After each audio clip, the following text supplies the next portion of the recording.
بسم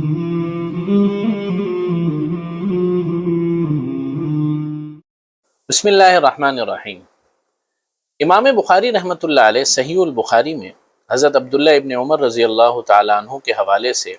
کتاب المغازی میں ایک حدیث لے کر آئے ہیں، جو کہ بڑی خوبصورت حدیث ہے،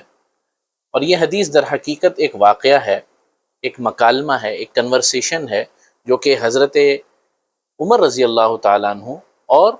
حضرت ابو بکر رضی اللہ تعالیٰ عنہ کے درمیان پیش آیا۔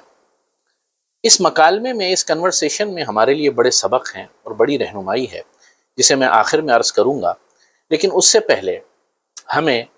اس واقعے کو سمجھنا اور اس واقعے کی تفصیل معلوم کرنا ضروری ہوگا۔ حضرت عمر رضی اللہ تعالیٰ عنہ فرماتے ہیں کہ میری بیٹی حفصہ رضی اللہ تعالیٰ عنہ، جو کہ بعد میں نبی کریم صلی اللہ علیہ وسلم کے عقد نکاح میں آئیں اور امہات المؤمنین میں شامل ہوئیں، وہ بیوہ ہو گئیں، اور ان کے پہلے شوہر حضرت خنیس بن حذیفہ رضی اللہ تعالیٰ عنہ جنگ بدر کے اندر شہید ہو گئے۔ ان کی شہادت کے بعد اور اپنی بیٹی کے بیوہ ہونے کے بعد کچھ عرصے کے بعد میرے ذہن میں یہ خیال آیا، اور میں نے چاہا کہ اپنی بیٹی کا دوبارہ نکاح کروں، اور اس خیال سے اور اس چاہت سے میں سب سے پہلے حضرت عثمان رضی اللہ تعالیٰ عنہ کے پاس گیا اور انہیں کہا کہ اگر تم چاہو تو میں حفصہ کا نکاح تم سے کر دیتا ہوں، یعنی کہ اپنی بیٹی حفصہ کو پیش کیا حضرت عثمان رضی اللہ تعالیٰ عنہ کو نکاح کے لیے۔ حضرت عثمان رضی اللہ تعالیٰ عنہ نے اس وقت کوئی جواب نہیں دیا، اور یہ کہا کہ ٹھیک ہے، میں اس سلسلے میں سوچ بچار کروں گا، تھوڑا سوچوں گا اور پھر آپ کو جواب دوں گا۔ کچھ دن کے بعد حضرت عثمان رضی اللہ تعالیٰ عنہ نے جواب دیا حضرت عمر رضی اللہ تعالیٰ عنہ کو، اور یہ کہا کہ فی الحال میرا اب کوئی نکاح کرنے کا ارادہ نہیں ہے، یا مجھے اس وقت قلبی اطمینان نہیں ہے کہ میں نکاح کروں۔ چنانچہ حضرت عثمان رضی اللہ تعالیٰ عنہ نے جواب دے دیا۔ اس کے بعد حضرت عمر رضی اللہ تعالیٰ عنہ حضرت ابو بکر رضی اللہ تعالیٰ عنہ کے پاس تشریف لے گئے، اور اسی طریقے سے یہ کہا کہ جیسے حضرت عثمان سے بات کی، حضرت ابو بکر سے بھی سیم یہی بات کی کہ میں چاہتا ہوں کہ حفصہ کا نکاح آپ سے کر دوں اگر آپ کو قبول ہو۔ حضرت ابو بکر رضی اللہ تعالیٰ عنہ نے کوئی جواب نہیں دیا، اور کافی دن گزر گئے، اور انہی دنوں کے اندر نبی کریم صلی اللہ علیہ وسلم نے حضرت عمر کو حضرت حفصہ کے لیے پیغام نکاح بھیجا، جسے حضرت عمر رضی اللہ تعالیٰ عنہ نے ایک عظیم و شان سعادت سمجھتے ہوئے قبول فرما لیا، اور اس طریقے سے نبی کریم صلی اللہ علیہ وسلم اور حضرت حفصہ رضی اللہ تعالیٰ عنہ کا نکاح ہو گیا۔ کچھ دن کے بعد حضرت ابو بکر رضی اللہ تعالیٰ عنہ اور حضرت عمر رضی اللہ تعالیٰ عنہ کا آمنا سامنا ہوا، اور حضرت ابو بکر رضی اللہ تعالیٰ عنہ نے یہ بات محسوس کی کہ حضرت عمر مجھ سے کچھ ناراض ہیں۔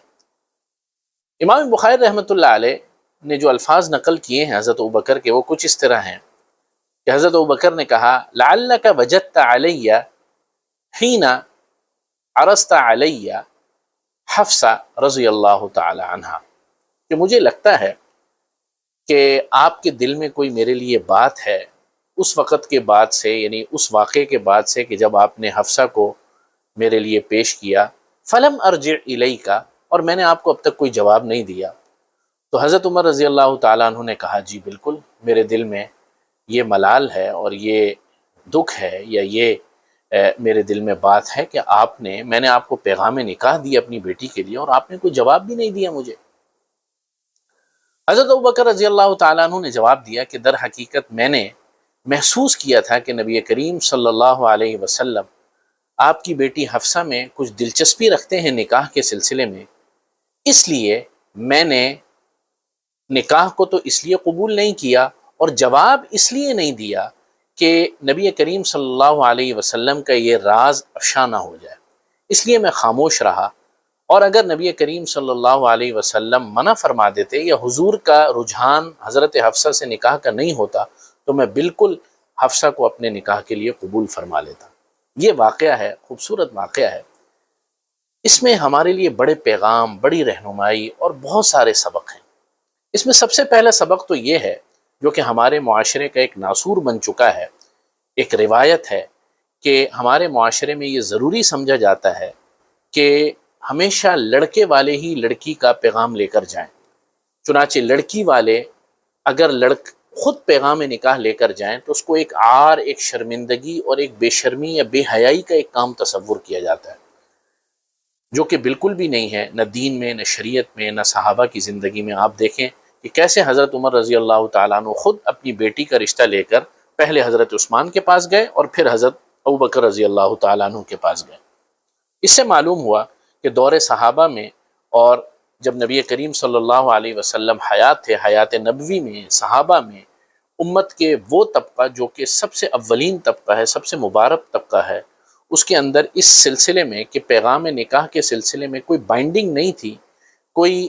یعنی ایسی حدود و قیود نہیں تھی کہ صرف لڑکے والے ہی پیغام نکاح بھیجیں۔ ایک سبق تو یہ حاصل ہوا۔ دوسرا سب سے اہم ترین بات جو کہ ہمارے معاشرے میں ہے، جو کہ ہمارے قلبی بغض اور ہمارے دلوں میں جو کینہ ہے اس کی ایک بہت بڑی وجہ ہے، وہ یہ ہے کہ ہم دلوں کے اندر بات رکھتے ہیں اور سالہ سال تک رکھتے ہیں، ساری زندگی رکھتے ہیں، لیکن یہ کوشش نہیں کرتے کہ دل کی صفائی کے لیے کم سے کم بات کر لی جائے۔ جیسے کہ حضرت ابوبکر رضی اللہ تعالیٰ عنہ کو محسوس ہوا کہ حضرت عمر کے دل میں کوئی بات ہے، اور وہ ان کو کچھ محسوس ہوا اس پیغام نکاح والی بات کے بعد۔ چنانچہ حضرت ابوبکر نے بڑے بلنٹ انداز سے ان سے پوچھا، اور کمال یہ ہے کہ حضرت عمر نے بھی اس کو جھٹلایا نہیں، کہ جب حضرت ابوبکر رضی اللہ تعالیٰ عنہ نے کہا کہ آپ مجھ سے ناراض لگتے ہیں شاید،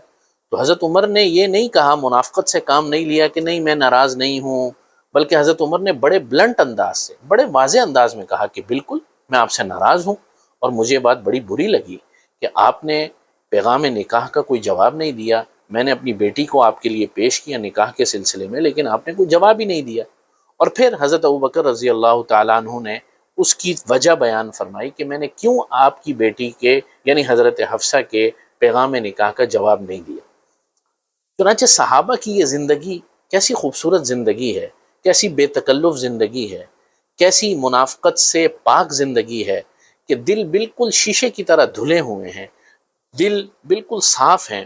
اور جو اندر ہے وہی زبان پر ہے، اور جو زبان پر ہے وہی قلب کے اندر اور سینے کے اندر ہے۔ ہمیں بھی چاہیے کہ اگر ہم دیکھیں کہ ہمیں کسی کے بارے میں کوئی بات محسوس ہو اور کسی کی کوئی بات بری لگے تو اس بات کو ذکر کر دینا چاہیے، لیکن اس کے لیے شرط یہ ہے کہ اس کے لیے انداز اچھا اختیار کیا جائے، خوبصورت الفاظ استعمال کیے جائیں، پولائٹ انداز اختیار کیا جائے، اچھے الفاظ کا چناؤ کیا جائے کہ جی مجھے یہ آپ کی بات بری لگی ہے، مجھے آپ کی اس بات سے اتفاق نہیں ہے، آپ نے میرے ساتھ یہ برتاؤ کیا، مجھے یہ برتاؤ اچھا نہیں لگا، یا آپ کی بات یہ مجھے اچھی نہیں لگی، یا آپ کا یہ عمل مجھے اچھا نہیں لگا، براہ کرم آپ اس سلسلے میں اپنی جو ہے اصلاح فرمائیں۔ مخالف میں یا مقابل میں جو شخص ہوگا وہ یا تو آپ کو کوئی وجہ بیان کر کے آپ کو تسلی دے دے گا، یا پھر یہ ہے کہ وہ اپنی غلطی کو اگر آپ اچھے انداز سے کہیں گے تسلیم کر لے گا۔ تو ہمیں چاہیے کہ نبی کریم صلی اللہ علیہ وسلم کی ان زندگی سے اور صحابہ کے ان اطوار سے اپنے لیے سبق لیں،